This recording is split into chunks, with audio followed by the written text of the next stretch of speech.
नमस्कार दोस्तों। हमारा नाम डॉक्टर विक्रांत सिंह तोमर है।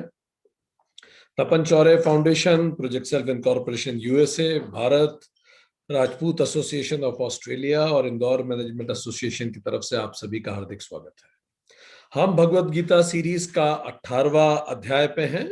हम लोगों ने पिछले सेशन में बात की थी दैवीय संपदा, दोज मेंटल क्वालिटीज, वो मन की प्रवृत्तियां, वो सोचने का तरीका जो हमें हमारे लक्ष्य की तरफ ले जाता है, उसको दैवीय संपदा कहा गया। वो सोच जो हमें लक्ष्य की तरफ ले जाती है, वो प्रवृत्तियां जो लक्ष्य की तरफ ले जाती हैं। और लक्ष्य क्या है? स्व आत्मानुभूति, अपने आप को पहचान पाना, जिसको मोक्ष भी कहा जाता है या जिसको कहा जाता है permanent, stable, lasting happiness and peace. So हमने 22 क्वालिटीज की बात की थी, आज 23वीं क्वालिटीज की बात कर रहे हैं। टोटल 26 संपदा भगवान ने बताई हैं, दैवीय संपदा। अभी 23वीं संपदा से आज शुरू करें।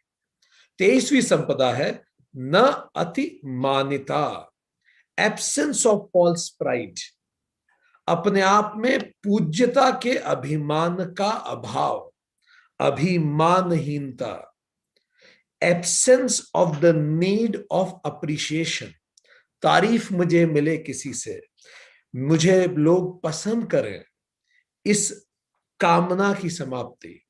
जब तक ये कामना होती है तब तक हम नो नहीं कह पाते कई बार लोगों को। और जब हम किसी को नो नहीं कह पाते, बहुत बड़ी संख्या है जो किसी को नो नहीं कह पाती, ना नहीं कह पाती। और जब आप किसी को ना नहीं कह पाते हैं, आप ना इसीलिए नहीं कह पाते हैं क्योंकि आपने अगर ना कहा तो वो व्यक्ति मुझे पसंद नहीं करेगा, और मेरी नीड फॉर अप्रिशिएशन मुझे हां कहने पे मजबूर कर देती है। फिर मैंने ना नहीं कहा और मैंने वो काम भी अपने ऊपर ले लिया जो मैं नहीं करना चाहता था। अंततः मेरे पास बहुत सारा काम हो गया, इससे मैं परेशान हो गया, ओवरबर्डन्ड हो गया, और उसी व्यक्ति को मैं कोस भी रहा हूं जिसने मुझे काम दिया है। और जब वो व्यक्ति जिसने मुझे काम दिया और मैं ना नहीं कह पाया, कभी जीवन में मैं उसके पास काम लेके गया और वो नो कहने में एक्सपर्ट है और उसने ना कह दिया, तो मुझे बड़ी वेदना होगी। मैं ये सोचूंगा कि सारी दुनिया मेरा शोषण करती है, मुझे लगेगा कि अच्छाई की कोई कदर नहीं है, और फिर मेरा नेचर खराब होना चालू होगा। ये सब विशियस साइकिल शुरू होती है जब हम अभिमान रखते हैं, हमारे अंदर नीड फॉर अप्रिशिएशन होती है, हम चाहते हैं कि लोग हमें अप्रिशिएट करें।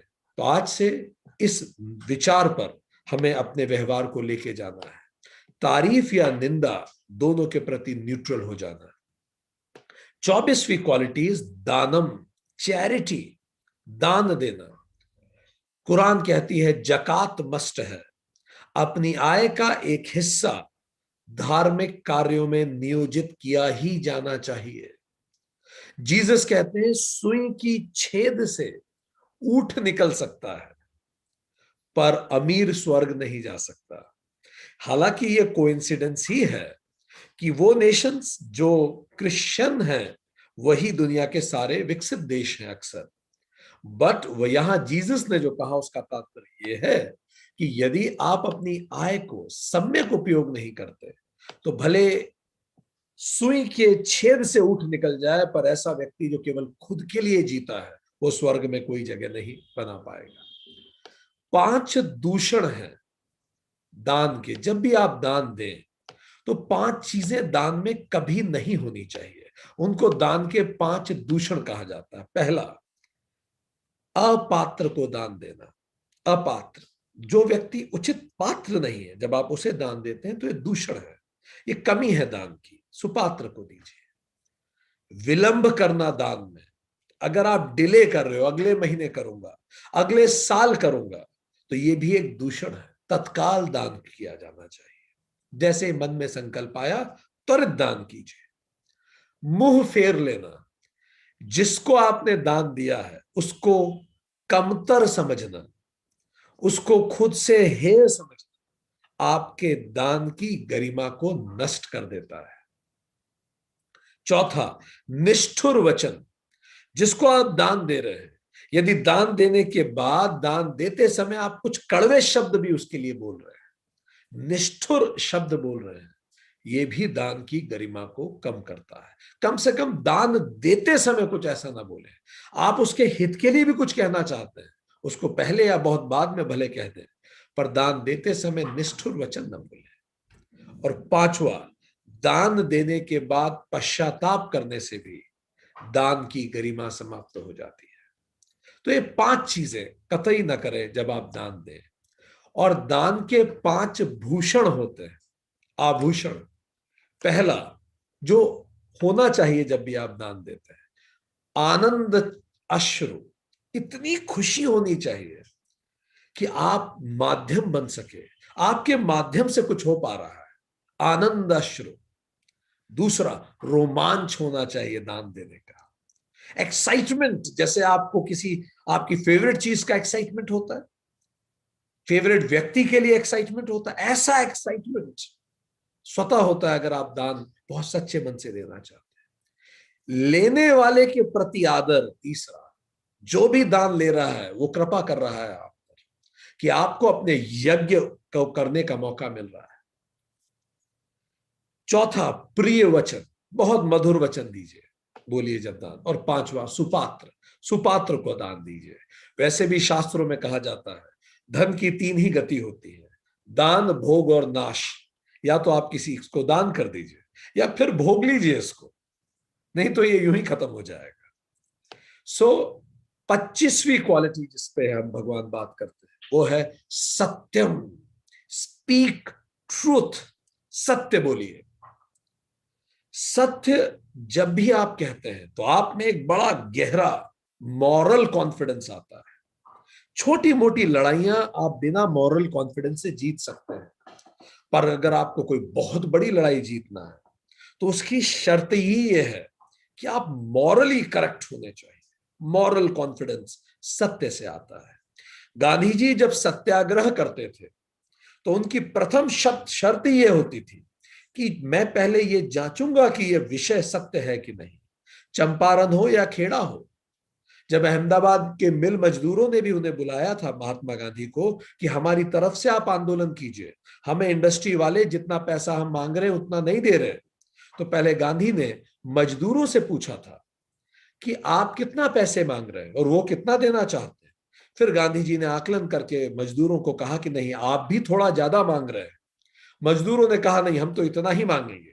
तो गांधी जी ने कहा तो फिर मैं आपके लिए नहीं लड़ सकता, मुझे ये विश्वास होना चाहिए कि मैं सत्य पे हूं, तो ही मैं उसके लिए अपनी जान भी दे सकता हूं। अंततः मजदूरों ने गांधी जी की बात मानी, अपनी मांग थोड़ी कम की और फिर गांधी जी ने बोला अब मैं आपके साथ सत्याग्रह पे बैठूंगा। गांधी जी भूख हड़ताल पे बैठ गए, कलेक्टर को झुकना पड़ा और वहीं से गांधी जी की हिंदुस्तान में आंदोलनों की शुरुआत हुई। सत्याग्रह जिसने अंततः अंग्रेजों को इस देश से बाहर कर दिया, उसकी शुरुआत, उसका आधार ही सत्य है। अगर आप सत्य पे हैं और तब आप आग्रह करते हैं तो आप में बहुत ताकत होती है। विनय पूर्वक आग्रह या हट पूर्वक आग्रह, बट शर्त यह है कि वो सत्य पर आधारित हो। इसलिए बहुत महत्वपूर्ण है कि हम सत्य बोले। 26वीं और अंतिम क्वालिटी, यज्ञ। 5 यज्ञों का उल्लेख शास्त्रों में आता है।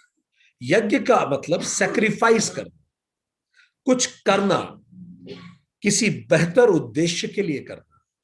सो 5 यज्ञ। पहला, देव यज्ञ।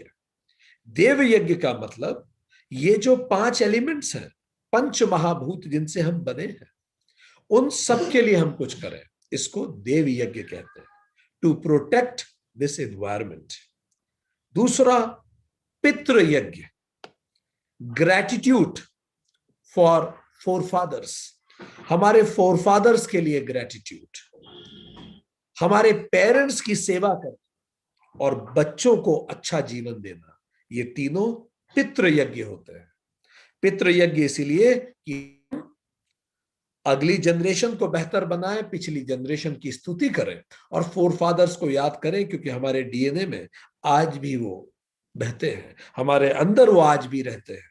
हमारी कितनी आदतें, हमारी नाक, हमारे कान, हमारी आंखें आज भी हमारे फोरफादर्स जैसी दिखती हैं। वो हम में आज भी जीवित हैं, हमारी आदतों में भी। उनको याद करना, उनकी ब्लेसिंग्स। तीसरा, गुरु यज्ञ। गुरु से जो भी कुछ गुरु बता रहा है उसको व्यवहार में अपनाना, पहला तरीका। दूसरा, जो सीखा है उसको दूसरों तक लेके जाना, दूसरा तरीका। और तीसरा, खुद भी नए ज्ञान का सृजन करना, उसको सीख के, इसको गुरु यज्ञ कहते हैं। चौथा, मनुष्य यज्ञ। मानव मात्र की सेवा करना, अनजानों की मदद करना, ये मनुष्य यज्ञ है जिसकी आप कर सके, अनजानों की। पांचवा, भूत यज्ञ। ये पूरी कायनात, जानवर, प्लांट्स, पूरा बायोस्फीयर, इस सब की सेवा करना बलिवेश्व यज्ञ या भूत यज्ञ कहलाता है। अतिथि यज्ञ, एक और यज्ञ, छठा, अगर आप कहीं कई शास्त्रों में उल्लेख भी आता है, जो भी आपके घर विजिट करता है उसका सम्मान करना, जो भी आपसे मिलने आया उसको अटेंशन देना, अतिथि यज्ञ है। तो ये 5 यज्ञों, ये 6 यज्ञों को रोजमर्रा में अपने जीवन शैली में अपनाइए। और यज्ञ का मतलब ही है ये मेरे कर्तव्य हैं, ये करके मैं किसी पर कोई एहसान नहीं कर रहा। इनफैक्ट जो इस यज्ञों का माध्यम बन रहे हैं, जो मुझे यज्ञ करने में मदद कर रहे हैं, मैं उनका ऋणी हूं कि मुझे मौका मिला। जैसे गीता की क्लासेस, ये हमारा गुरु यज्ञ है। हमने जो कुछ सीखा, अगर हम इसको दूसरों तक पहुंचा रहे हैं तो ये हमारा यज्ञ है। आप आगे पहुंचाइए, आप यज्ञ कीजिए। सो ये 26 qualities are called divine qualities. इन क्वालिटीज को अपने अंदर इनकलकेट कीजिए और जानिए कि आप सही रास्ते पर हैं। आज नहीं तो कल you will be reaching a stage when you will be eternally happy. Conditions और सिचुएशंस पर आप बिल्कुल निर्भर नहीं करेंगे, और दिस इज कॉल्ड दैवीय संपदा। अब हम बिल्कुल दूसरी दिशा में जाते हैं। भगवान आगे ये भी बताते हैं कि ये सब तो दैवीय संपदा है, पर फिर 26 आसुरी संपदाएं भी हैं, ताकि ये क्लैरिटी हो कि अगर मैं उस रास्ते पे जा रहा हूं तो हर क्षण, हर समय अपने लक्ष्य से दूर होता जा रहा हूं। Look at the clarity Gita provides. ये 26 चीजें हैं, अगर आप कर रहे हैं तो हर क्षण अपने लक्ष्य के करीब जा रहे हैं। ये 26 चीजें हैं, यदि आपके व्यवहार में हैं तो हर क्षण आप शांति और प्रसन्नता से दूर जा रहे हैं। लिख के रख लीजिए, नहीं, पक्की बात है, बनी बात है। पहला, 26 डेवलिश क्वालिटी, श्लोक 4 चैप्टर 16। पाखंड, दंभ, भगवान कहते हैं दंभ, hypocrisy, pretending to be righteous but living an unrighteous life. आप जो कहते हैं वो न करना, हिपोक्रेसी, पाखंड। When you don't walk your talk, भले आप लीडर हैं और आप सबको कहते हैं टाइम पे आना चाहिए, आपको हमेशा टाइम पे पहुंचना चाहिए। आप पेरेंट हैं और बच्चों को हार्डवर्क सिखा रहे हैं, तो सबसे पहले आपके अंदर हार्डवर्क होना चाहिए, तो आपको नैतिक अधिकार है कि आप उन्हें हार्डवर्क सिखाएं। बच्चे घर के सीसीटीवी कैमरा होते हैं, वो कतई नहीं करते जो आप उन्हें करने को कहते हैं, वो करते हैं जो आपको करते हुए देखते हैं। इसी तरह से सबऑर्डिनेट, यदि आप कहीं लीडर हैं, हर कमांड जो आप अपने सबऑर्डिनेट को दे रहे हैं, पहले खुद से पूछिए कि आपके व्यवहार में है, किसी भी रूप के आप कहीं भी लीडर हैं।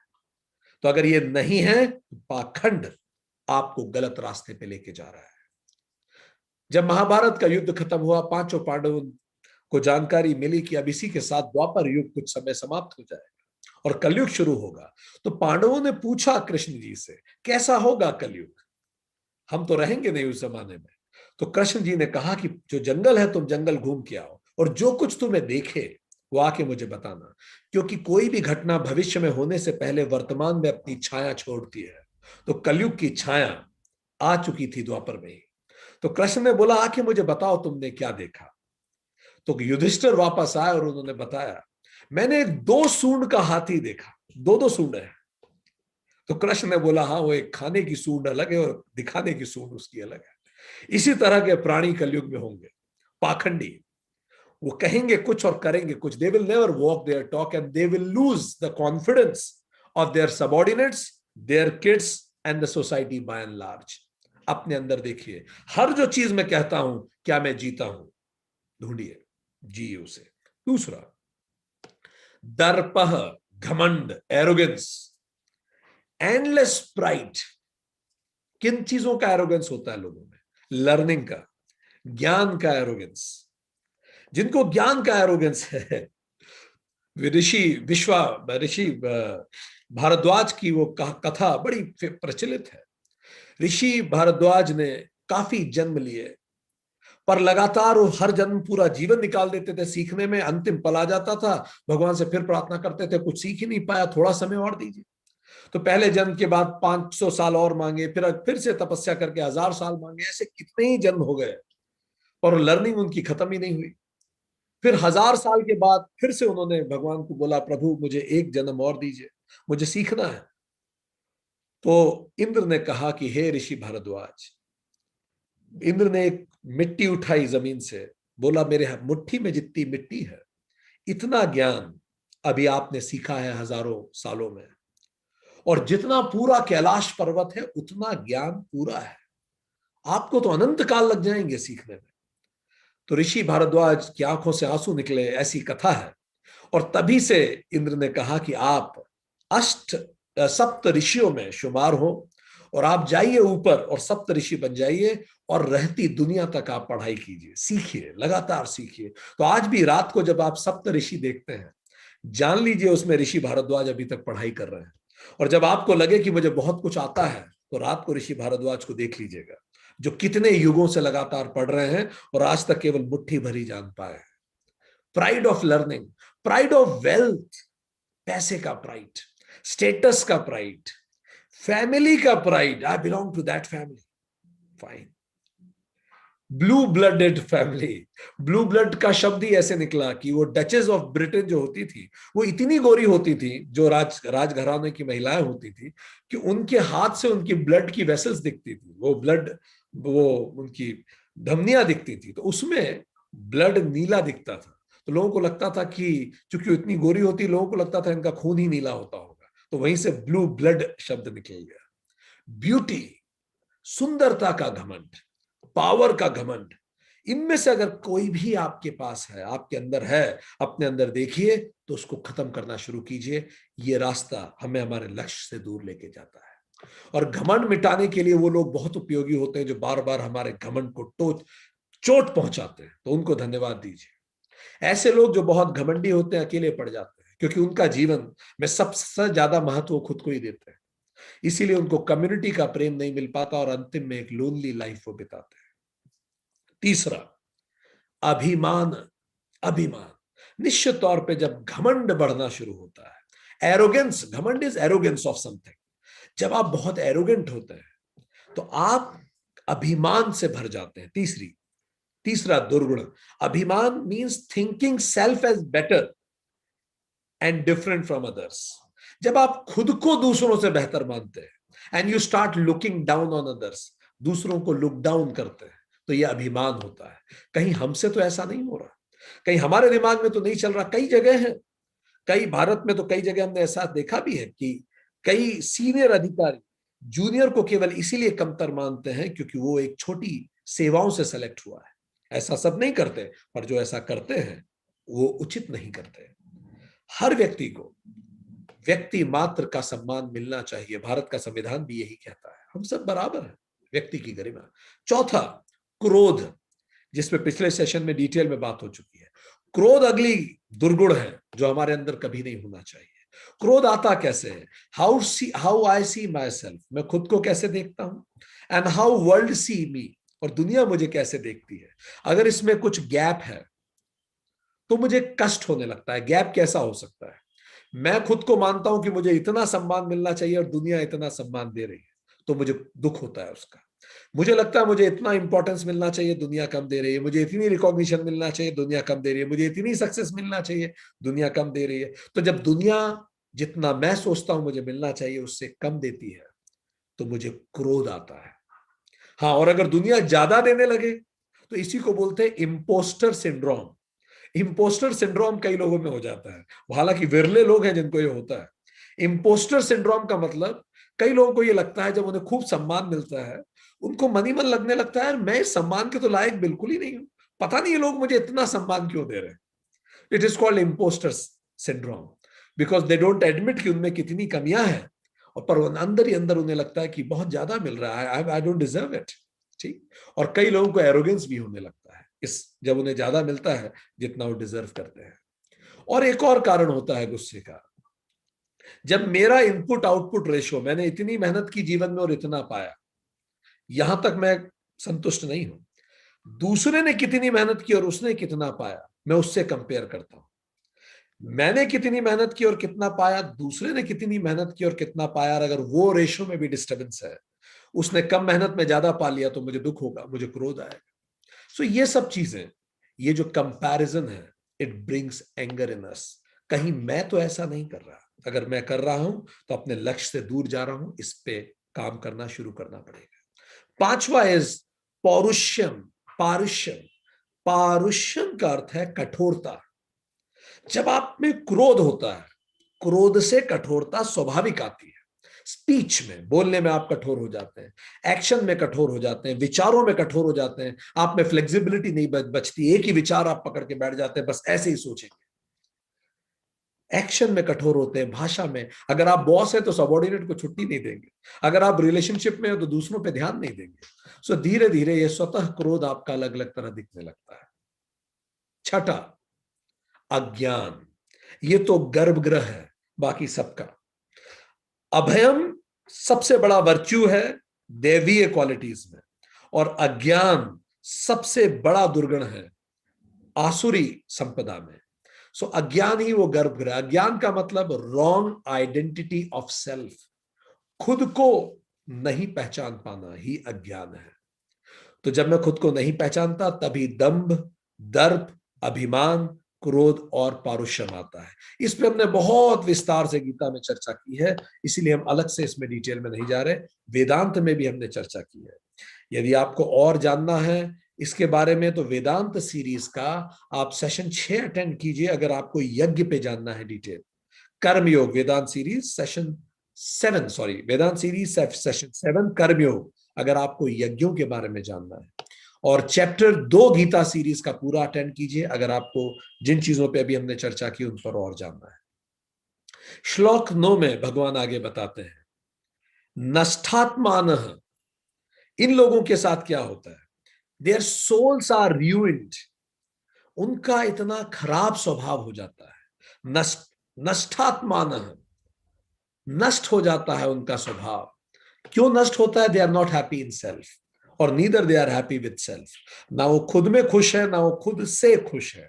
तो जब भी कोई व्यक्ति खुद से खुश नहीं होगा, आप देखना उसका गुस्सा पूरी दुनिया पे निकलता है, खुद पे भी निकलता है, अंतर्मुखी हो जाता है, लोगों से बात करना नहीं चाहता, बोलने में कठोर हो जाता है, स्वभाव खराब हो जाता है, शरीर में अलग अलग तरह की बीमारियां आने लगती है, चेहरे पे पिक्सलेट होने लगते हैं, बहुत तरह के सपने आने लगते हैं, शरीर का कोई विशेष अंग दुखने लगता है, हार्मोनल डिसबैलेंसेस होने लगते हैं, घर में चलते चलते अक्सर फर्नीचर से व्यक्ति टकरा जाता है, इंटरपर्सनल इश्यूज होने लगते हैं और इनसिक्योरिटी आ जाती है। ये सब एक साथ होना शुरू होता है, टुकड़ों टुकड़ों में, अलग अलग जगह रिफ्लेक्शन शुरू होता है।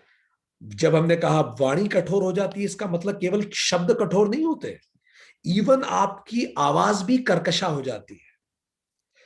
अगर आप बहुत दुखी हैं तो कई महिलाओं को आप देखेंगे उनकी आवाज तक कर्कशा हो गई। पुरुषों में भी ये होता है, उनकी आवाज तक असर पड़ने लगता है।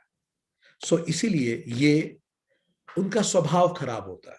अगर ऐसा हो रहा है हमारे साथ, तुरंत इस पे काम करने की जरूरत है। ये इंडिकेटर है हम गलत रास्ते पे चल रहे हैं। अल्प बुद्धयः, 8वीं दुर्गुण, 8वां आसुरी संपदा, स्मॉल इंटेलेक्ट। हम हमेशा कहते हैं human beings are the most intelligent and most unhappy species. And ऐसा कैसे होता है? कारण यह है कि हमने हमारी बुद्धि को सही उपयोग नहीं किया। 3 तरह की बुद्धि है। एक होती है जड़ बुद्धि, जो सोचती है आई एम द बॉडी, बस ये शरीर है, इसी की रक्षा करना है, इसको जड़ बुद्धि कहते हैं। शरीर से ही संबंध होते हैं, शरीर से ही रिश्ते हैं, शरीर की रक्षा है, ये जड़ बुद्धि है। फिर होती है धी बुद्धि। धी बुद्धि, आई एम द इंटेलिजेंस, मैं अपने विचार हूं। ये थोड़ा फ्लेक्सिबल सोच है, तो मैं लोगों से कनेक्ट कर पाता हूं, क्योंकि अगर मैं शरीर पे जाऊंगा तो मैं वर्ण पे जाऊंगा, स्किन, जेंडर, ये सब दिखेंगे मुझे। पर जब मैं इंटेलिजेंस पे जाता हूं तो मैं इन सबसे ऊपर उठ जाता हूं। इसको धी बुद्धि कहते हैं। पर इससे भी ऊपर एक और बुद्धि होती है, इसको बोलते हैं विवेक बुद्धि। When I see consciousness, consciousness means when I see me in you, you in me, and us in all, इसी को विवेक बुद्धि कहते हैं। ऐसे लोग दुखी नहीं होते। पर अल्प बुद्धि में हम दूसरों को खुद से कंपेयर करते हैं और शरीर को ही आधार मानते हैं। इस पे डिटेल में चर्चा पहले हुई है। नाइन्थ, अहिताहा, सबका अपकार करना, लोगों का अहित करना। हिटलर ने गुस्तापो नाम की एक पुलिस फोर्स बनाई थी जो लोगों को घर से उठा लाती थी। मुसोलिनी ने ब्लैक शर्ट नाम की ऐसी पुलिस बनाई थी। आईसिस ने जिहाद खड़ा कर दिया, जिहाद के नाम पर इतने अत्याचार किए। स्टालिन कहा करता था, death of a man is a tragedy, एक आदमी मर गया तो ट्रेजेडी है, but of a million is a statistics, पर अगर 10 लाख लोग मर गए तो फिर ये एक आंकड़ा है। सो ऐसे लोग दूसरों का अहित करने से भी बाज नहीं आते। 10वां दुर्गुण, उग्र कर्माण, एक्सट्रीम एक्शंस करते हो। जगतः क्षयाय प्रभवन्ति, वो जगत के क्षय का कारण बनते हैं। जगत के, अपने देश के ऐसे लोगों को जब आप सत्ता दे देंगे तो ये अपने देश के भी पतन का कारण बनते हैं, अपने उग्र रूप के कारण। एक जनरल टीटो हुए जापान में, उनकी नीति सुनिए क्या है। उनकी नीति फेमस है, 3 ऑल की नीति। क्या है 3 ऑल की नीति? पहला इज बर्न ऑल, दूसरा इज किल ऑल, तीसरा इज लूट ऑल। मतलब जहां भी आप आक्रमण करें सब कुछ जला डालें, सबको मार डालें और सब कुछ लूट लें। जनरल टीटो, उनका एक प्रोजेक्ट था यूनिट 731।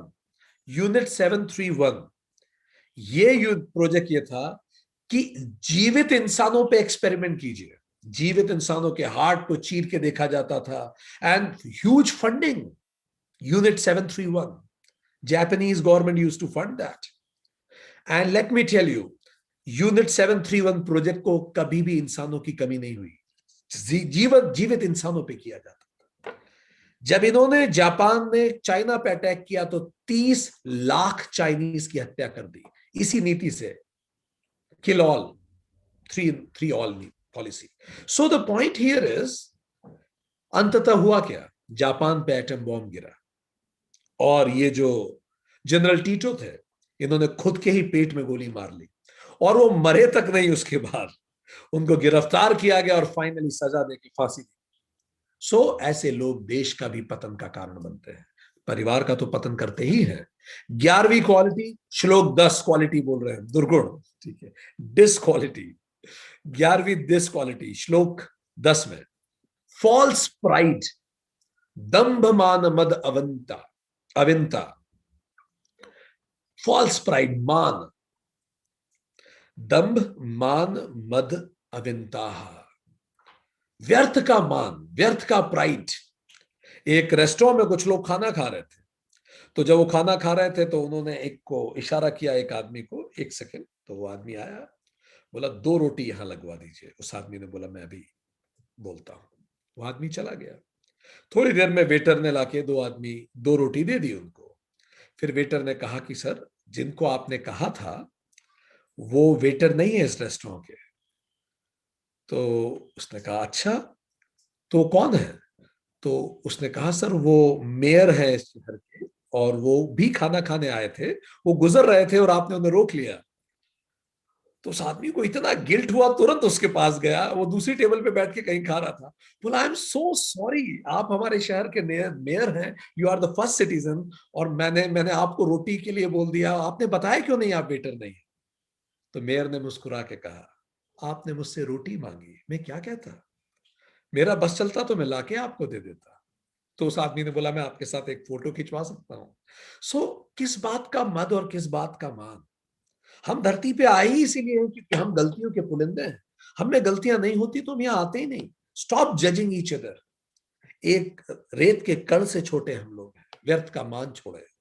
12वां दुर्गुण, अनंत कामना है, दुष्पूरम कामम आश्रित्य, इतनी कामनाएं जो कभी खत्म ही नहीं होती।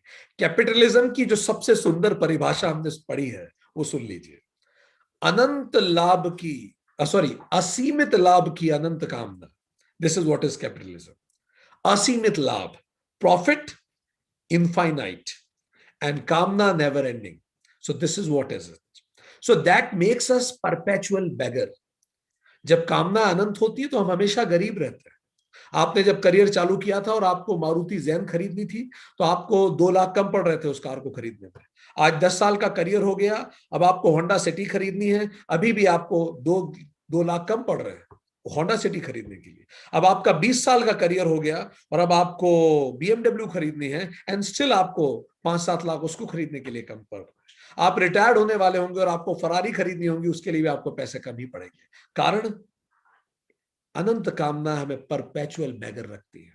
13th, मिथ्या सिद्धांतों को ग्रहण करते हैं, असत ग्रहान गृहीत्वा, असत गलत सिद्धांतों को ये लोग ग्रहण करते हैं। ये लोग बिल्कुल छद्म बुद्धि से समझने की कोशिश करते हैं और गलत सिद्धांतों को पकड़ते हैं। कहावत है, a fool will always find a bigger fool to admire. एक मूर्ख हमेशा एक परम मूर्ख को ढूंढ ही लेता है ताकि उसको फॉलो कर सके। ठीक, सो ये लोग कोई ना कोई कहीं ना कहीं ये लोग परम मूर्ख को ढूंढ लेते हैं। जैसे ये जो जनरल टीटो था जापान का, इसका रोल मॉडल कौन था? हिटलर। ठीक है, हिटलर का रोल मॉडल कौन था? मुसोलिनी।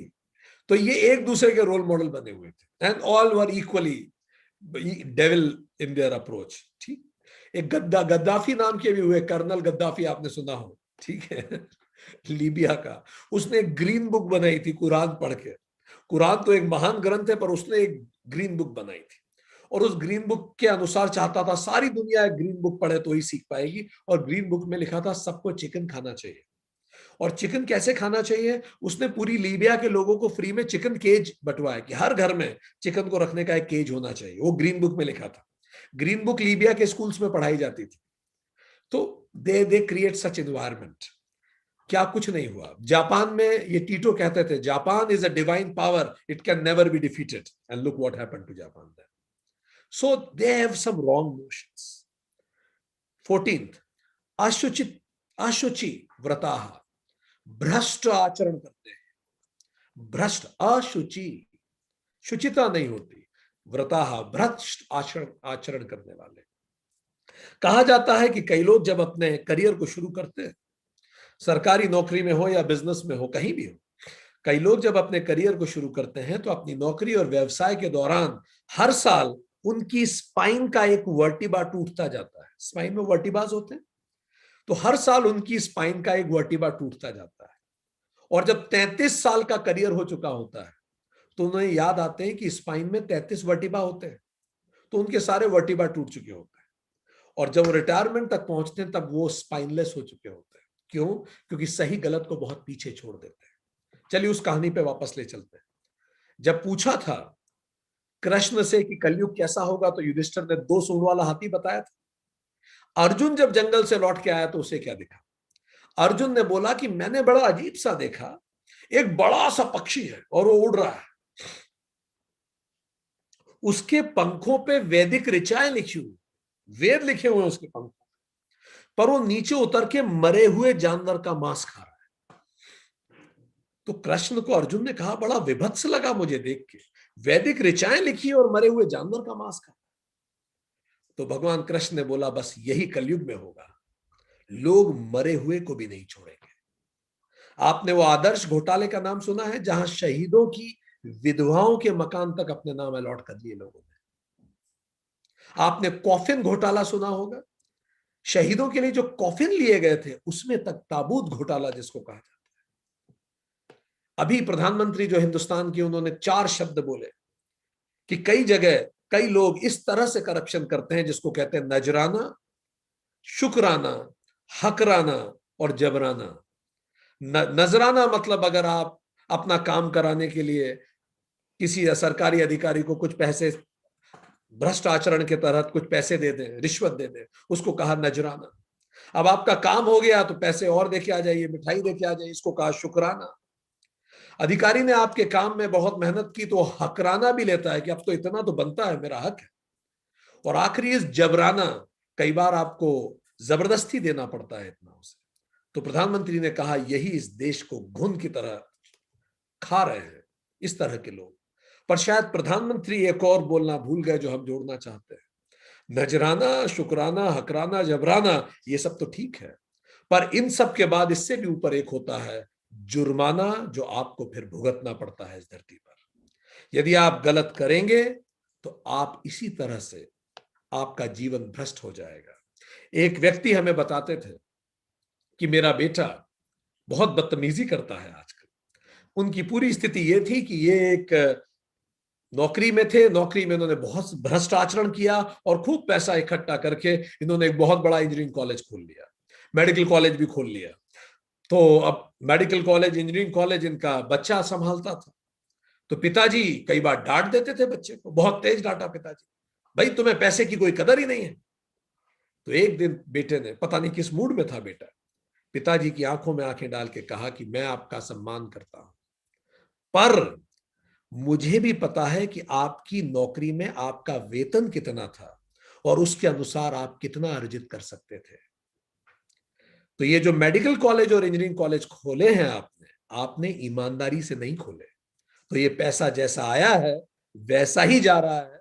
और अगर मैं फजूल खर्ची कर रहा हूं तो आप मुझे मत टोकिए, क्योंकि आपने भी कोई अच्छे तरीके से इसको अर्जित नहीं किया। आप सम्मान खो देते हैं अगर आप इस तरह से करते हैं।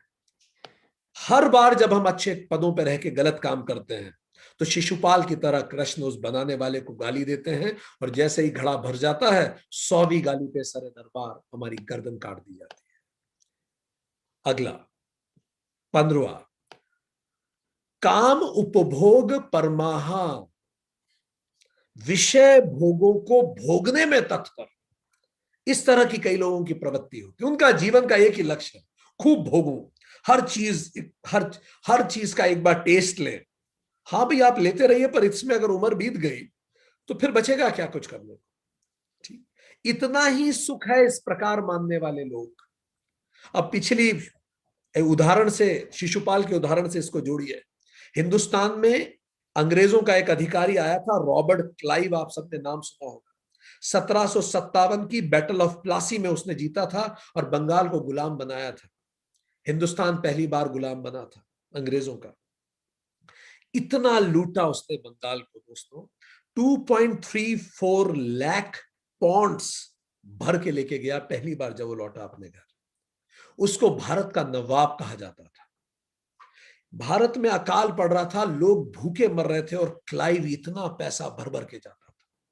दूसरी बार भारत आया, फिर अब 4 लाख पौंड लेके गया। हम बात कर रहे हैं 1757।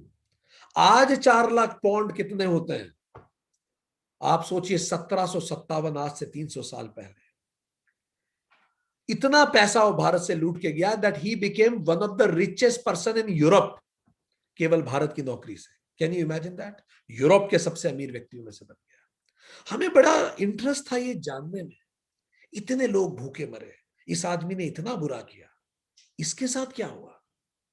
कृष्ण का सुदर्शन चला कि नहीं चला? इस शिशुपाल का क्या हुआ? पढ़िए आप रॉबर्ट क्लाइव को। जस्ट जब वो भारत से लौटा आखिरी बार 1967 में लौटा, और 7 साल के अंदर ही कमिटेड सुसाइड। उसने गला काट लिया अपने हाथ से अपना। रॉबर्ट क्लाइव 49 ईयर्स की एज में अरबों की संपत्ति छोड़ के चला गया। उसने खुद का अपने हाथ से गला काटा। सैमुअल जॉनसन, एक फेमस ब्रिटिश साहित्यकार हुए, उन्होंने कहा जब उसने गला काट लिया, अंततः रॉबर्ट क्लाइव की अंतरात्मा जाग गई। उसे अंदर से कचोटने लगा उसने जो कुछ किया। ये लोग जब केवल विषय भोगों में ही तत्पर रहते हैं और गलत माध्यम से लेते हैं तो परेशान रहते हैं। 16वीं दुर्गुण 11वें श्लोक में आता है, 11वें श्लोक में, मृत्यु पर्यंत तक रहने वाली असंख्य चिंताएं, और इन्हें गिफ्ट में क्या मिलता है? इतनी सारी चिंताएं। क्योंकि आपने अगर किसी के साथ गलत किया है तो क्या वो आपको छोड़ देगा? समय की बात है। आपने अपने कस्टमर के साथ गलत किया है, चलिए आपने किसी गरीब के साथ गलत किया है, तो अगर हमारे अच्छे कर्मों के अदृश्य प्रभाव होते हैं तो क्या हमारे बुरे कर्मों के नहीं होते? वो सब आहें हमें मिलती है। जूलियस सीजर को सरे दरबार उसी के दोस्त ने चाकू से मार डाला, कौन बचा है? So the point is, Swami Vivekananda हमेशा कहते थे, good good, bad bad, and none escape the law. सही के साथ सही होगा, गलत के साथ गलत होगा, और इसका कोई एक्सेप्शन नहीं। सो प्रलयंतम अपरिमेयम चिंताम उपाश्रिता, मन मृत्यु तक ये लोग परेशान रहते हैं, क्योंकि गलत किया है तो मन में डर भरा रहता है। श्लोक 13, 17वां दुर्गुण, आशा पाश शतेह बद्धा। आशा की सैकड़ों फांसों में ये बंधे हुए रहते हैं, ये फांसियों में रहते हैं। एक तरह से आशा की बहुत सारी आशाएं होती हैं इनके मन में।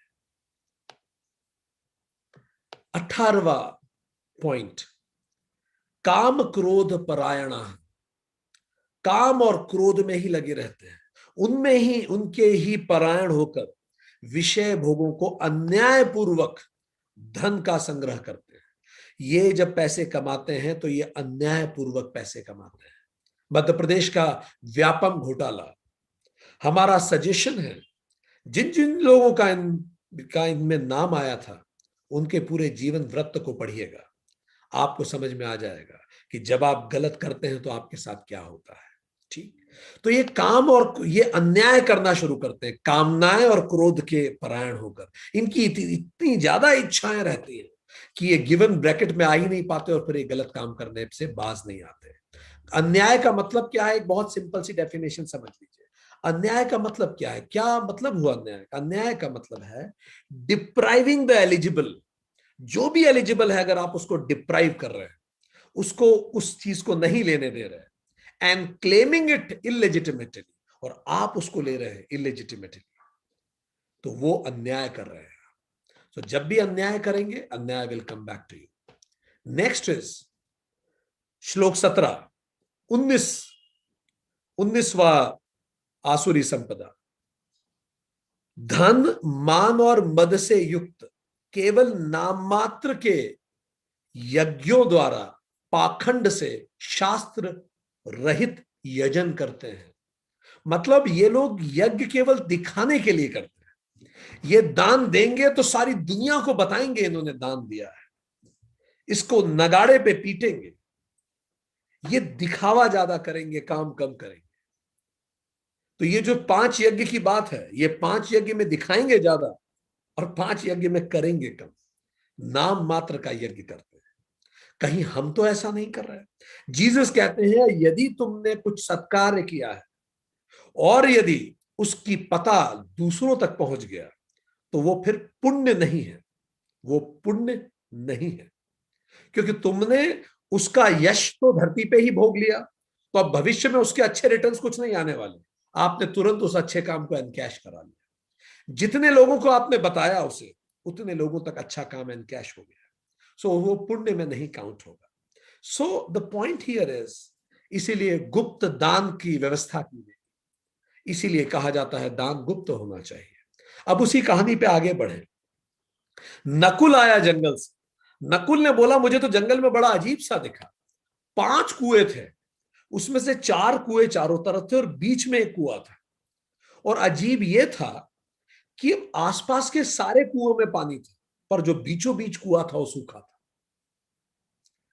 तो उसको उसको लगा ये क्या है, सारे कुओं में पानी और बीच वाला कुआं सूखा है।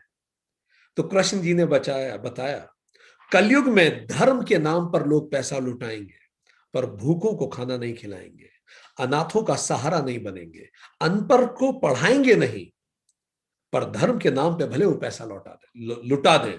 तो चारों कुओं में पानी भरा, पर बीच का कुआं खाली है। कंपैशन, दया नहीं है।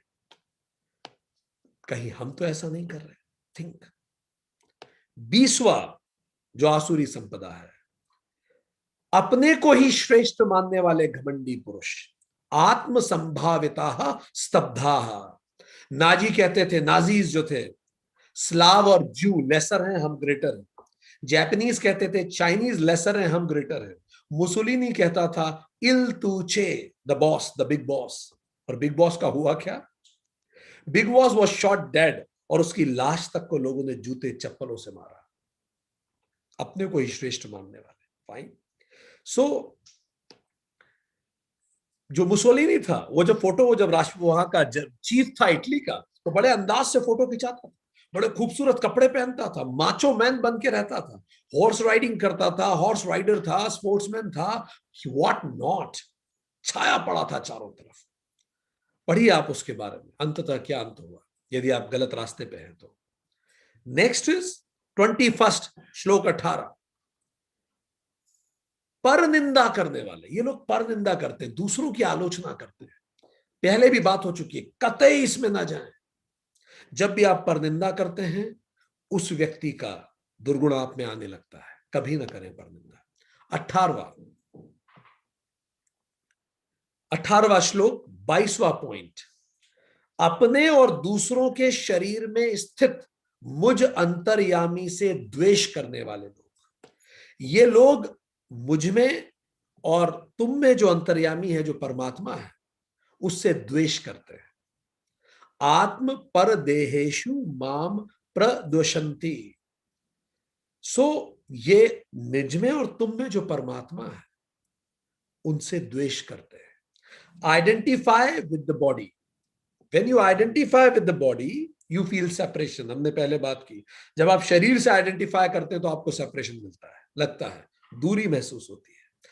पर when you identify with the mind, तो आप एक दूसरे के करीब आते हैं, यू बिकम वन फैमिली। ठीक। But when you identify with the intellect, और आप और ऊपर जाते हैं, बुद्धि से आप आइडेंटिफाई करते हैं, तो आप पूरे देश को अपना मान पाते हैं। जापानीज लोग जब, बैटल का नाम हमें याद नहीं आ रहा, साइपेन शायद, द बैटल ऑफ साइपेन जब हुई थी, तो जब बैटल ऑफ साइपेन मींस अमेरिका ने अटैक किया था जापान पे, पर ये एटम बम गिराने से पहले हुआ ये, जब अमेरिकन जापान पहुंचे, आप जान के दंग रह जाएंगे, जैसे ही साइपेन द्वीप अमेरिका ने जीता, 20,000 अमेरिकन सिविलियन, जापानीज सिविलियन, उन्होंने पहाड़ी से कूद के जान दे दी। क्यों जान दे दी? हम गुलाम नहीं बनेंगे किसी के, हम मर जाएंगे पर गुलाम नहीं बनेंगे। शायद विश्व इतिहास में इस तरह का पहला उदाहरण है जहां सिविलियंस ने केवल इसीलिए आत्महत्या करी कि हम किसी के गुलाम नहीं बनेंगे। That feeling of one country comes. पर अगर आप और ऊपर जाते हैं, when you identify with soul, then you see, you feel one with all being. फिर आप हर बीइंग, हर लिविंग बीइंग से आप वन होते हैं, जो स्वामी विवेकानंद कहते हैं। तो one step in consciousness and the site will be different. शरीर पे रहेंगे तो इनसिक्योरिटी होगी, मन पे रहेंगे परिवार मजबूत होगा, इंटेलेक्चुअली सोचेंगे, बुद्धि में पूरे देश को सोच पाएंगे, सोल तक पहुंचेंगे, पूरी कायनात से कनेक्ट कर पाएंगे। So this is how it goes. Next is 23वां श्लोक 15 और 16। अनेक चित्त, अनेक प्रकार का भ्रमित चित्त होता है इन लोगों का, इनका मन बड़ा भ्रमित रहता है। सहदेव जब जंगल से आए तो सहदेव ने बोला कि मैंने एक अजीब सी चीज ये देखी, एक बहुत बड़ा सा पत्थर पर्वतों से लुढ़कता हुआ आ रहा था, और वो पर्वतों के सारे बड़े बड़े पेड़ों को कुचलता हुआ लुढ़कता जा रहा था, पर अचानक एक छोटे से तिनके पे जाके रुक गया। बड़ा सा पत्थर तिनके पे रुक गया, जैसे केदारनाथ त्रासदी में मंदिर के जस्ट पीछे बड़ा सा पत्थर रुक गया। वो कैसे रुक गया? तो भगवान कृष्ण ने कहा, कलयुग में मन का घनघोर पतन होगा, और जब मन का पतन होगा तो बड़ी बड़ी भौतिक वस्तुओं से भी नहीं संभलेगा, तो केवल एक हरि नाम का तिनका, आध्यात्म का तिनका, वेदांत का तिनका उसके गिरते हुए मन को संभाल लेगा। 24वां, मोह रूपी जाल में धीरे धीरे घिर जाता है व्यक्ति। ऐसा व्यक्ति लगातार मोह में रहता है। भीम ने कहा कि मैंने बड़ा अजीब देखा, भीम ने कहा मैंने ये देखा कि एक गाय अपने बछड़े को चाट रही है, पर चाट चाट के बछड़ा लहूलुहान हो रहा है, चाटने से ब्लीड कर रहा है, मां चाट रही है और बच्चा ब्लीड कर रहा है। कृष्ण ने कहा कि कलयुग में माता पिता इतने ज्यादा प्रोटेक्टेड हो जाएंगे, प्रोटेक्टिव हो जाएंगे अपने बच्चों के लिए, कि वो बच्चों को ऐसे संभाल संभाल के रखेंगे डर के, कि उन बच्चों का स्वाभाविक विकास ही रोक देंगे। वो इतना ज्यादा उनको माया में बांध देंगे और उनको जीवन को यथार्थ रूप में नहीं समझाएंगे। वो उनको वेदांतिक ज्ञान नहीं करवाएंगे, वो उनको भौतिक ज्ञान देंगे और वो भी इतना प्रोटेक्टिव करेंगे, उन्हें प्रोटेक्टेड रखेंगे कि बच्चों का विकास रुक जाएगा। कहीं हम तो ऐसा नहीं कर रहे। बच्चों को पराविद्या दीजिए, बच्चों को आप जो सीख रहे हैं वेदांत से उसको सिखाइए और उनको अपनी लाइफ के एक्सपेरिमेंट करने दीजिए। This is how they learn. वो गिरेंगे तभी समझेंगे भी। 25वां आसुरी संपदा 7वें श्लोक में आती है, न शौचम, न अंदर से शुद्ध न बाहर से शुद्ध। कुंभकर्ण 6 महीने तक सोता रहा पर उसका नाम राक्षसों में गिना जाता है। उर्मिला 14 साल तक सोई थी, लक्ष्मण की जो पत्नी थी, पर उनका नाम देवियों में गिना जाता है। कारण सजगता का अंतर। उर्मिला का सोना योग था और कुंभकर्ण का सोना भोग था। अंदर से भी शुद्ध रहिए, बाहर से भी शुद्ध रहिए, एजाइल रहिए, मेहनती रहिए, आलस्य को त्याग दीजिए। 26वीं और अंतिम आसुरी संपदा, न सत्यम अपि विद्यते। ये सत्य भाषण नहीं करते, ये लोग झूठ बोलते हैं।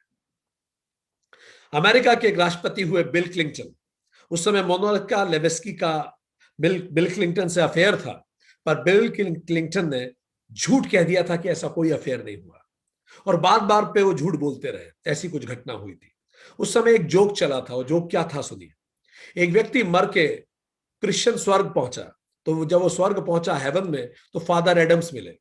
तो फादर एडम्स जब मिले तो उस व्यक्ति ने देखा कि स्वर्ग में खूब सारे पंखे लगे हुए हैं। तो उसने बोला कि फादर एडम्स को इतने सारे पंखे यहाँ क्या कर रहे हैं। तो फादर एडम्स ने बोला, धरती के हर व्यक्ति का एक पंखा यहाँ है और जब व्यक्ति झूठ बोलता है तो पंखे का ब्लेड पूरा घूम जाता है, तो हम नोट कर लेते हैं कि भाई ये व्यक्ति ने झूठ बोला। तो एक बार राउंड हो जाता है तो हमारे पास कैलकुलेशन हो जाता है। तो फिर पूछा कि यहां पर बिल क्लिंटन का पंखा नहीं दिख रहा, उनकी ब्लेड्स नहीं है, राष्ट्रपति है क्या इसीलिए। तो फादर एडम्स ने बोला नहीं नहीं, वो पंखा बहुत तेज चलता है, तो जीसस क्राइस्ट के रूम में रखा है, वो एज ए टेबल फैन उसको यूज कर रहे हैं, क्योंकि घूमता ही रहता है पूरे से। इतना झूठ बोलते हैं वो, ठीक है। सो आगे देखें। देन अब भगवान और डिटेल में बताते हैं हाउ डू दे थिंक। ये लोग सोचते कैसे, इनके दिमाग में क्या चल रहा होता है, सुनिए और देखिए कहीं मेरे अंदर तो ऐसा नहीं चलता। श्लोक नंबर 13, मैंने इतना प्राप्त कर लिया है, अब ये प्राप्त करूंगा। ठीक, इतना प्राप्त कर लिया, अब ये भी प्राप्त करना बाकी है, ऐसे सोचते रहते हैं। दूसरा, मेरे पास इतना धन है और इस साल तक इतना धन और हो जाएगा। तो ये लोग आधी जिंदगी मजदूरों की बिताते हैं धन इकट्ठा करने में, और जितना इकट्ठा कर दिया बाकी आधी चौकीदारी का बिताते हैं, उसको बचाना भी तो पड़ता है जितना इकट्ठा किया। तो 50% ऑफ द लाइफ मजदूरों की, बाकी चौकीदारी की, ऐसे इनका जीवन चलता है। ठीक है। तीसरा, मैंने इस शत्रु को मारा, अब उसको मारूंगा। ठीक है, ऐसे इनके दिमाग में चलता है। I defeated him, now I will defeat him. This, ये गीता श्लोक 14 specifically God is using these words. Exactly वो लाइन बोल रहे हैं कि क्या इन लोगों के दिमाग में चलता है। चौथा, मैं ईश्वर हूं, अहम ईश्वर। एक पढ़िएगा, हैती का राष्ट्रपति हुआ है, पापा डॉक उसका नाम है, पापा डॉक। ठीक, ये खुद को भगवान कहता था, वुडू का एक्सपर्ट कहता था खुद को, और कहता था कि मैं भगवान हूं, और उसने अपना नाम रखा था ओलुआ बेरेमेसेमेजी। ओलुआ बेरेसेमेजी, तो ये एक भगवान का नाम था उनके वुडू में। और जब राष्ट्रपति जॉन एफ कैनेडी की हत्या हो गई अमेरिका में, तो ये पापा डॉक ने कहा मैंने हत्या करवाई क्योंकि उन्होंने हैती में फंडिंग रोक दी थी इसलिए। सो ऐसे ऐसे पागल लोग भी हुए इस धरती पे। पांचवा, मैं बलवान हूं, ये सोच सिकंदर मच्छर काटने से एक्सपायर हुआ। जूलियस सीजर को सबके सामने दोस्त ने खंजर मार दिया। नेपोलियन गुमनामी में खत्म हो गया। ये जितने भी लोग बलवान थे। सिक्स्थ, मैं सिद्ध हूं, अहम सिद्ध है, मैं बहुत बड़ा सिद्ध हूं। तो इन लोगों के जीवन में तीन ही चीजों में इनकी पूरा जीवन बीत जाता है। पहला, नाम बनाओ, तो ये जीवन का 1/3 समय नाम बताने में खर्च कर देते हैं। ठीक है। फिर इनका दूसरा मुहिम चालू होता है, अब नाम बढ़ाओ, तो बाकी 1/3 बढ़ाने में खर्च कर देते हैं। अब जो बचता है जरा सा 1/3, उसमें इनकी मुहिम होती है अब नाम बचाओ, और बचाने में खर्च कर देते हैं। तो नाम बचाने में उनके बच्चों को भी परेशान करते हैं और इसी में इनका जीवन खत्म हो जाता है। मैं सिद्ध हूं। सातवां, मैं सुखी हूं, विदाउट ग्रेटिट्यूड, ये सोचते हैं। मैं सुखी हूं और केवल मैंने ये अर्जित किया है। वो ये भूल जाते हैं कि इस कायनात के बिना तो हम सांस भी नहीं ले सकते। हम एक बीज है, इतने बड़े पेड़ बने, कितनी सारी चीजों ने कंट्रीब्यूट किया। ये हवा पानी मुफ्त थोड़ी है, कितना कुछ हो सकता था। आठवां, मैं धनी हूं। ठीक, श्लोक 15 और 16 में भगवान बोलते हैं आढ़्य, ये विचार भी गलत विचार है। विचार होना चाहिए I am just a trustee, मैं प्रधान सेवक हूं, ये विचार सही है, मैं केवल सेवक हूं। नेक्स्ट, नाइन्थ, मैं बड़े कुटुंब वाला हूं, अभिजनवान अस्मि, मैं बहुत बड़े कुटुंब बड़े खानदान से मैं आता हूं। भगवान ने स्पष्ट कहा है ये विचार भी हेल की तरफ आपको लेके जाता है।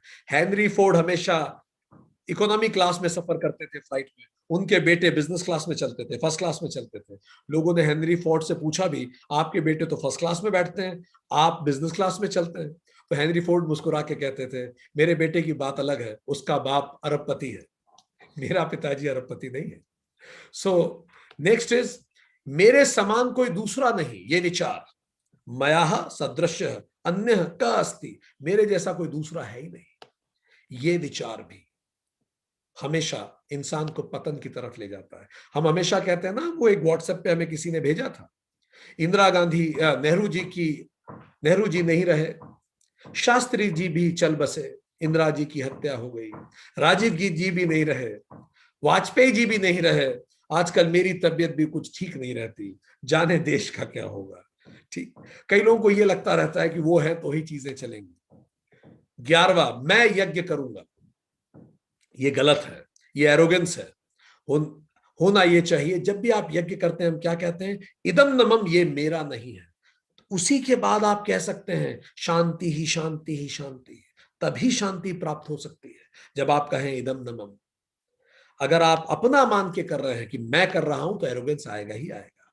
12वां, मैं दान दूंगा, दान मैं दूंगा, तो जब हम ये कहते हैं तो भी हमारे अंदर एरोगेंस आता है। तो अगर हम दान दे भी रहे हैं तो याद रखिए देनहार कोई और है, देव करत दिन रैन, लोग भरम हम पे करें ताते नीचे नैन, पांचों यज्ञ विनम्रता से कीजिए। 13वां, मैं आमोद प्रमोद करूंगा। कई लोगों का जीवन वही में जाता है, 2 पंच 1 लंच, यही उनकी नौकरी की कहानी है। सुबह टाइम पे पंच करना, शाम को टाइम पे पंच करना और बीच में लंच कर लेना। And they lack inspiration. और आखिरी इज दे फील, 8वां श्लोक कहता है, उनको लगता है जगत आश्रय रहित, जगत आश्रय रहित है मतलब कोई नहीं है जो हायर है इस जगत। जगत केवल स्त्री पुरुष के संयोग मात्र से बनता है और ये काम क्रियाओं से ही लोग पैदा होते हैं और इसीलिए जगत चल रहा है। इस तरह की सोच भी एक मायोपिक सोच है और इस पे हम कभी काफी विस्तार से पहले चर्चा कर चुके हैं गीता के 7th चैप्टर में। So these are the thought process of those people जो गलत रास्ते पे होते हैं। श्लोक 21 में भगवान बताते हैं हाईवे टू हेल। भगवान वो बताते हैं ये सब तो ठीक है, पर 3 जो दुर्गुण है ये तो चरम है, ये हेल के हाईवे हैं। अगर आप इन पे हैं तो आप बहुत जल्दी हेल पहुंचने वाले हैं, बस अभी पहुंचे और तब पहुंचे, बिल्कुल एक्सप्रेस वे है। सुन लीजिए कौन से 3 है। कामः क्रोधः लोभः, वेरी स्पेसिफिकली, काम क्रोध और लोभ। इदम त्रिविधम नरकस्य द्वारम, ये 3 नरक के द्वार हैं। आत्मनः नाशनम, इससे आप स्वयं का नाश करेंगे। ठीक, ये 3 द्वार है। कैसे, ये क्या द्वार है? अभी एक काम कीजिएगा इस सेशन के बाद, कोई भी आपके जीवन की प्रॉब्लम है जिससे भी आपको आज तनाव होता है उसको सोचिएगा और डीप में जाइएगा, रूट में जाइएगा उस प्रॉब्लम के। जो भी आपके तनाव का कारण है, go in deep, go in root of that. आप पाएंगे या तो कामनाएं हैं आपकी, इच्छाएं, डिजायर्स, या फिर लोभ है आपका, ग्रीड है उसका, या फिर क्रोध है, एरोगेंस है, एंगर है। यही 3 है। ये काम कैसे करते हैं टुगेदर देखिए। पहले तो काम होता है, कामनाएं होती है, my desires, my wants, my expectations. ठीक, वो पूरी हो जाए तो लोभ बढ़ता है, और मिल जाए और मिल जाए। पहले लगता है बस एग्जाम में सिलेक्शन हो जाए तो सब ठीक है, फिर लगता है नहीं अब इसमें मेरा प्रमोशन भी हो जाए, फिर लगता है मैं घर भी बना लूं, फिर मैं ये भी हो जाए वो भी हो जाए, लोभ बढ़ता ही चला जाता है। सो कामनाएं पूरी होती है तो लोभ बढ़ता है, और लोभ बढ़ते बढ़ते कहीं तो जगह आएगी जहां और कामना पूरी नहीं हो पाएगी, तो फिर क्रोध आता है अधूरी कामनाओं से।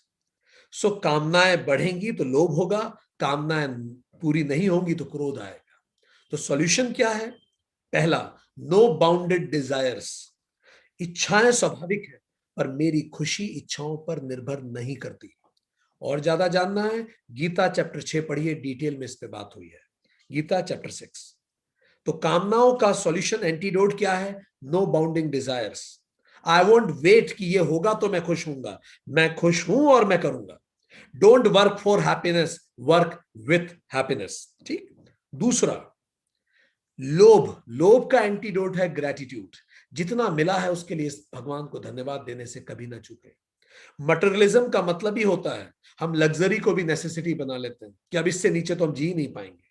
और स्पिरिचुअलिज्म का मतलब है हम नेसेसिटी को भी लग्जरी मान के भगवान का धन्यवाद देते हैं, इतना मिला है, बड़ी कृपा है। ये लोभ का एंटीडोट है, ग्रेटिट्यूड इन एवरीथिंग। क्रोध का एंटीडोट है एक्सेप्टेंस। स्वीकार कीजिए चीजों को, डिटेल में पहले चर्चा हो चुकी है। श्लोक 22 में भगवान कहते हैं, ये तीनों द्वार से मुक्त इंसान परम धाम पर पहुंचता है। जो काम, क्रोध और लोभ से मुक्त होता है वही परम धाम तक पहुंचता है। श्लोक 23 में भगवान कहते हैं, जो शास्त्र को त्याग दे और ये 16, ये 26 आसुरी तरीके हैं, इनके साथ मनमाना आचरण करता है, वो ना तो सिद्धि को प्राप्त होता है, ना परम गति को मिलता है, और ना ही इस जन्म में ही सुख रह पाता है, सुखी को ही प्राप्त होता है। और अंतिम श्लोक में भगवान बताते हैं, जो भी व्यक्ति कार्य और अकार्य में जब भी कंफ्यूज हो, व्यक्ति कार्य क्या है और अकार्य क्या है इसको कंफ्यूज हो, तो जो भी व्यक्ति शास्त्रम प्रमाणम ज्ञात्वा, शास्त्र के अनुरूप, शास्त्र विधिम उक्तम, जो शास्त्र ने विधि बताई है उस अनुरूप कर्म करता है, तो वो परम गति को जाता है। शास्त्र मतलब भगवत गीता, शास्त्र मतलब वेदांत। इन रास्तों पे जो चलता है वो कर्म गति पर जाता है। तो 3 Ds ऑफ एक्शन याद रखिए। डेडिकेशन, कर्मयोग, whatever you are doing give it 100% dedication, कर्मयोग।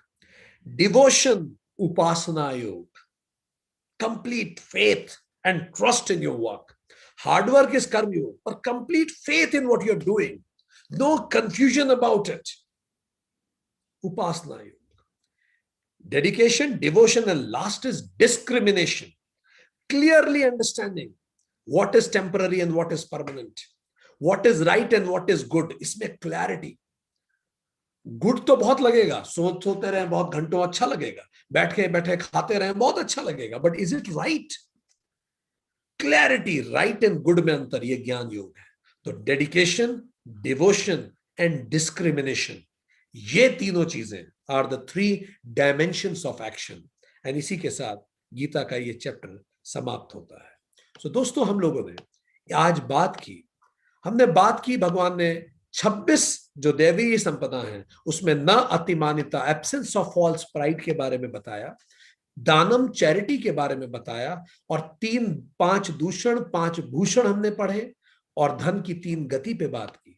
सत्यम के बारे में हमने पढ़ा कि सत्य बोलना भी एक अगला क्वालिटी है। यज्ञ के बारे में बात की, 5 यज्ञों पे बात की। वेदांता सीरीज 7 में इसका विस्तार से उल्लेख है। देव यज्ञ, पितृ यज्ञ, गुरु यज्ञ, ज्ञान यज्ञ, मनुष्य यज्ञ, भूत यज्ञ और अतिथि यज्ञ, हमने इन सब पे चर्चा की। फिर भगवान ने बताया कि 26 वो क्वालिटीज भी हैं जो आपको लक्ष्य से दूर लेके चली जाएंगी। अगर आप में ये चीजें हैं तो निश्चित तौर पे आप रोजमर्रा में अपने लक्ष्य से दूर हो रहे हैं। पहला, पाखंड, दंभ, अगर हम we don't walk our talk. दूसरा, दर्प, घमंड, घमंड किसी भी चीज का अगर हम में घमंड है। तीसरा, अभिमान, दूसरों को छोटा समझना, खुद को बेहतर समझना, ये अभिमान। चौथा, क्रोध। पांचवा, पारुष्यम, कठोरता, बोलने में हम तीखे हैं, क्लिष्ट है, हमारी जबान पे डंक रखा हुआ है, कठोर है बोलने में। ठीक। अगला, अज्ञान, अज्ञान से ही ये सब शुरू होता है। 7वां, नष्टात्मान, खराब स्वभाव होना, वाणी से, शरीर से, स्वभाव से। 8वां अल्प बुद्ध है, स्मॉल इंटेलेक्ट, जड़ बुद्धि, धी बुद्धि, विवेक बुद्धि, 3 तरह की बुद्धि पे हमने बात की। फिर अगला है अहिता, दूसरों का अहित करने वाला, अपकार करने वाला। 10वां उग्र कर्माण, उग्र कर्म करना। 11वां फॉल्स प्राइड, मान। 13वां मिथ्या सिद्धांतों को ग्रहण करना, फालतू की चीजों को अपनी लाइफ का मोटिव बना लेना। And a fool finds a bigger fool to admire. ठीक। अशुचि व्रता, भ्रष्ट आचरण करना। और अंततः शिशुपाल की तरह कृष्ण के सुदर्शन का हिस्सा बन जाना। मृत्यु पर्यंत तक लगातार चिंताओं में रहना, काम और विषय भोगों को भोगने के लिए ही तत्पर रहना हमेशा, और मानना बस यही जीवन है, बस यही खाओ पियो ऐश करो, यही जीवन है, जानवरों की तरह। आशा की सैकड़ों फांसियों में बंधे रहना, अब ये हो जाएगा, कल ये हो जाएगा, बस यही सोचते रहना लगा। काम क्रोध से परायण होकर अन्यायपूर्वक धन का संचय करना, दूसरों को जो उचित, दूसरों को जो दूसरों का है वो धन आप छीन ले उससे, व्यापार हो या कहीं भी अन्यायपूर्वक धन लेना। ये सब नर्क की तरफ की पगडंडियां हैं, हाईवे वो 3 है। ठीक। और केवल दिखावे के लिए यज्ञ करना, दिखावे के लिए अपने आप को ही श्रेष्ठ मानना, पर निंदा करना, और मेरे और तुम्हारे शरीर में बैठे विराजमान अंतर्यामी हायर प्रिंसिपल्स ऑफ लाइफ पर सोचना ही नहीं, बस जो दिखता है बस वही जीवन है, ऐसे ही सोचना। और मन हमेशा व्यथित रहना, जिसका मन हमेशा भटकता रहता है, निश्चित तौर पे भटकेगा, अगर आप कि वो सारे कर्म है तो मन भटकेगा ही। मोह रूपी जाल में फंसे रहना, ना अंदर से शुद्ध होना, ना बाहर से शुद्ध होना, शरीर में आलस आना, दिमाग में आलस होना, और असत्य बोलना, ये 26 आसुरी संपदा है। ये लोग ऐसा सोचते हैं, इतना प्राप्त कर लिया अब ये करूंगा, इतना धन है अब इतना हो जाएगा, इस शत्रु को मारा अब उसको भी मारूंगा, मैं ईश्वर हूं, मैं बलवान हूं, मैं सिद्ध हूं, मैं सुखी हूं, मैं धनी हूं। क्या मेरे दिमाग में इस तरह के विचार तो नहीं आते कहीं? ठीक। मैं बड़े कुटुंब वाला हूं, बड़े घर से आता हूं, बड़ी जाति का हूं, मेरे समान कोई दूसरा है नहीं, मैं यज्ञ करता हूं, मैं दान करता हूं, मैं आमोद और प्रमोद करता हूं। ये सारा जगत आश्रय रहित है, ये केवल स्त्री और पुरुष के संयोग मात्र से पैदा हो गया, ये केवल काम क्रिया से ही पूरा जगत चलता है, जैसे पशु जीते हैं। और 3 हाईवे टू हेल हैं, काम, लोभ और क्रोध। ये 3 सबसे बड़े शत्रु हैं इंसान के जीवन के। इन तीनों द्वारों से जो मुक्त होता है वही परम धाम पे जानता है। और जो ये 26 दुर्गुण जिसमें होते हैं और जो इस तरह से सोचता है और ये तीनों हाईवे टू हेल पे चलता है, वो ना सिद्ध हो पाता है, ना इस जगत में सुख ही रह पाता है, ना परम गति पाता है। पर जो शास्त्र सम्यक आचरण करता है, शास्त्रों के अनुरूप कर्म करता है, वो 3 डायमेंशन एक्शन करता है। डेडिकेशन इज कर्म योग, डिवोशन इज उपासना योग, एंड डिस्क्रिप्शन इज ज्ञान योग। और आप सभी जो इस सेशन अटेंड कर रहे हैं, आप सभी स्पिरिचुअल पेंशनर्स हैं, इसीलिए आप ये सेशन अटेंड कर रहे हैं। अन्यथा इतने लंबे समय तक इस अनुशासन से किसी भी ग्रंथ को पढ़ना हर किसी के बस की बात नहीं। निश्चित तौर पे ये आपकी स्पिरिचुअल लेगेसी है आपके कई जन्मों की, कि आज भी वो आपको खींच के इस सेशन से बांध के रखती है। So let's continue being spiritual pensioners with this 3 dimensional action plan of life. और इसी के साथ गीता का 16वां अध्याय समाप्त होता है। आप सभी को शुभकामनाएं। Thank you.